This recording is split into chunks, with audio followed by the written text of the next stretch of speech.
Okay, so I thought this whole gaming disorder thing was behind us, but not too long ago on May the 25th of 2019, which is today for me, I'm not sure when that's going to be for you guys, I actually went to Yellowstone for a week during the production of this video, so this might be a little late. I woke up to this. Gaming disorder now recognized as a disease. Oh shit, here we go again. Before I go on, I will say this. Gaming addiction is very real. Calling it a disorder was a bit much. There wasn't really much I could talk about that since everyone knew about it already by the time I figured it out.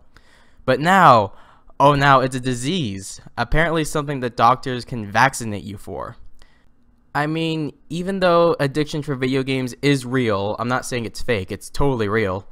There are worse things you could get addicted to, yet the WHO aren't even looking into it. There's TV. Watching TV is literally staring at a screen doing nothing but watching whatever Netflix puts on or whatever's on Netflix. I mean, I don't judge you if you watch 12 hours of Netflix a day. I mean, I don't care what you do at your time. But is the WHO going to focus on that? No, they're going to focus on gaming because there's nothing worse than playing games while being social with others and working together for a common goal. What about social media? Pretty much everyone's on their phones these days on Facebook, Instagram, Twitter, Tinder, whatever you use, swiping away at whatever. But does anyone care, especially the WHO? Nope, because there's nothing worse than gaming with friends, de-stressing from a long day at work, school, or from family issues or whatnot.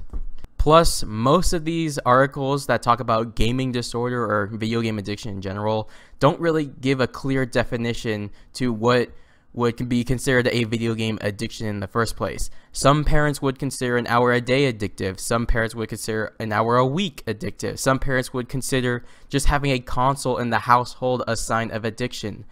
They're never clear on the topic, and innocent kids are the ones paying the price. I mean, there are streamers that play video games 15 hours a day, and they're doing just fine.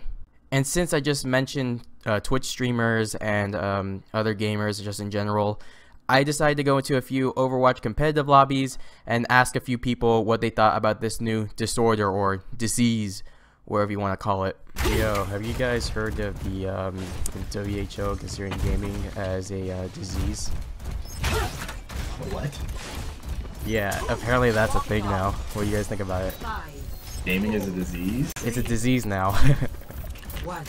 I would say being a disease is like as if you take it excessively far and like I think it's stupid. I mean, did you think they should have like made that decision in general? Like, was it good? Is it bad? Even with the research, even though there really isn't much. There's no like defend. It's a psychological thing. So it's based in a whole bunch of theory. It's the one downfall of psychology. It's not really a medicine. It's a humans analyzing other humans for stupid reasons. Yeah, true. What disease are you talking about? Gaming is now a disease. Oh, for fuck's sake, okay. So what about sitting and watching TV? Exactly, Yeah, that's what I was saying. Like, at least I'm like, I'm interacting with what I'm doing. I'm not Yeah, just with sitting here people, you're mindlessly, interacting I'm with having to people. think. We're like teaming up, even though we're probably gonna lose this. But I mean, what do you think Yes. about the gaming being a disease? Commences in 30 seconds. Jesse You mean Pixelmon? Outlaw, Yep. reward, Okay. $60 million.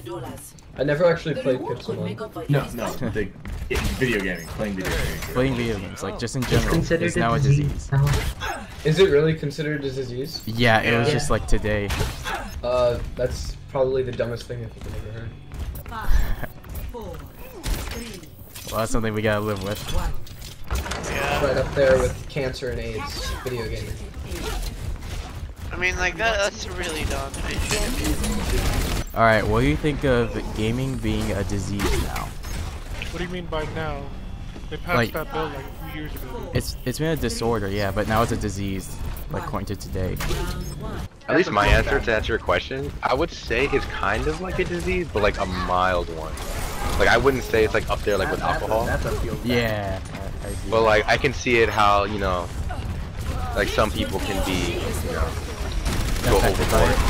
Yeah. Yeah, I agree. But then it's like at the same time, I would say like if you want to categorize like gaming as a disease, then it's kind of like you can categorize like anything as far as like binge watching shows or whatever. Yeah.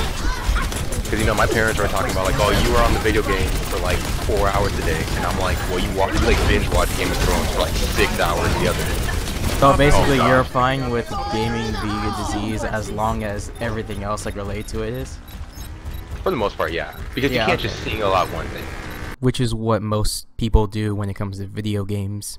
What do you guys think of video gaming being a disease? Attackers incoming in 30 seconds. A disease? A disease. It can be an addiction just like anything else. Oh yeah, for sure. But like, what do you think of a disease? It's not a disease, dude. That's just like someone Well, whoever according said that to to you was just trying to be edgy. According to the WHO, today they consider it as a disease. You know, WHO is a UN organization and they're full of shit, so... I just wanted to hear you guys' thoughts on it. Most of the people I asked said exactly what I was thinking, probably what you were thinking. Why is WHO doing this? This is full of crap. It's BS. They should redo their research, or it's not a disease. Why would they categorize that? But for the very few that said they'll gladly accept it as a disease, as long as they categorize everything related to video games as a disease also, I agree with them. Why is gaming the only one being researched here? In my opinion, watching TV and binging whatever's on Netflix or Hulu is worse than playing video games. And I'm not saying you're a bad person if you go binge watch a series on Netflix or you just watch a 3-hour-long movie on TV. There's nothing wrong with that, but with video games, you're doing more than just sitting on a couch watching the television.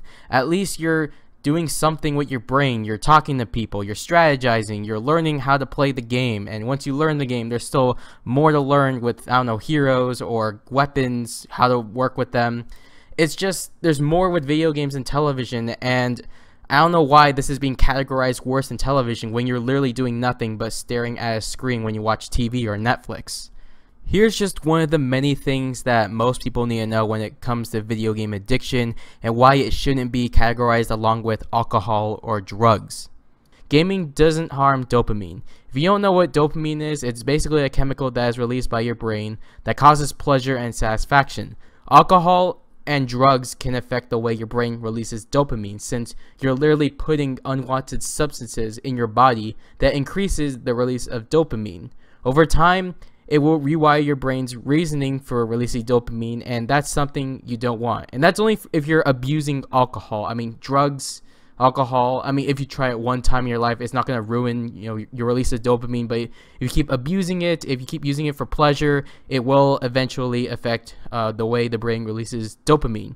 Gaming, on the other hand, isn't going into your body, which means there's no possible way it can affect dopamine. In fact, there's nothing gaming can do to your body physically or mentally that is harmful. To parents out there, no, gaming does not turn the brain to mush. It does not make your kid a serial killer. It doesn't lower your kid's IQ scores. The worst you could probably get from gaming is probably eye strain, or every parent's favorite, wasted time.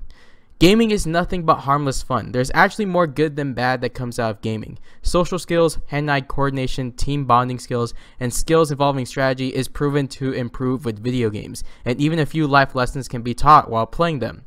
It's up to the parents and the players themselves to limit what they play, how long they play, and to be responsible with their time.